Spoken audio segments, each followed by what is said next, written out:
Hello mga lalabs!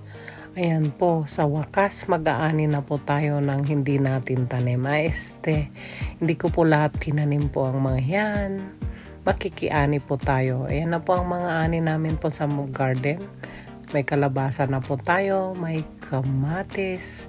Kantahin na lang po natin yung bahay kubo. Ayan po, may sili po tayo, hindi po maanghang. Ayan, namumunga na po sila. At yan na po ang ating naani na bulaklak ng kalabasa. Masarap po sa dinengdeng. Masarap din lagyan ng breadcrumbs at harina, itlog, at ilublob sa maraming mantika. Yan, may puno po tayo ng mga snow peas. Yan, namumulaklak na po sila. Yan, no, may binibigyan na po tayo ng bunga.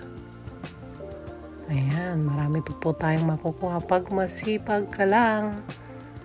Yan po ang tanim po natin sa summer na to. Kaya mas marami po ngayon kasi marami pong araw at hindi po ganong maulan. Ayan.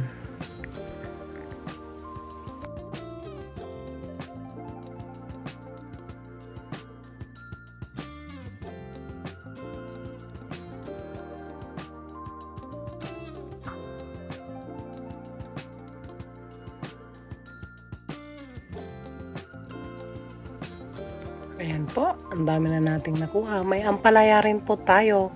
Pipitas lang po tayo ng mga konti. May pechay din po tayo. Ewan ko kung anong pangalan na pechay yan. Tapos may onion at garlic na tinanim natin na naiwan po noong nakaraan na summer. Ayan, tumubo na lang po kusa. Kaya yun, bibigyan din po tayo ng mga talbos. Mulaklak na rin po sila. Sa wala, hindi na po nakukuha. Ayan po, may kamatis din po tayo na hinog. Kunin lang po natin yung mga hinog.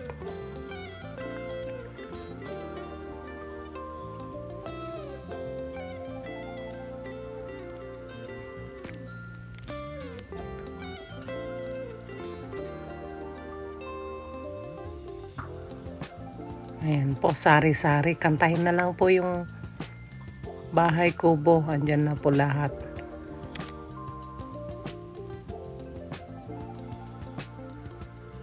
Ayan po ang aming garden na maliit. Pero nakapagbibigay din kahit konti. May naaani. Kaya tanim-tanim lang po tayo para makatipid din po tayo. Pag may kailangan, takbo na lang po sa garden po natin. Pero ito'y panandalian lang po kasi mag-winter na naman po. Kaya yan, may saluyot po kami or jutes pero hindi po siya lumaki. Hindi po hiyang sa lupa namin kaya ganun lang po ka-dwarf. Hindi po lumaki. Ayan po, salamat po sa panonood.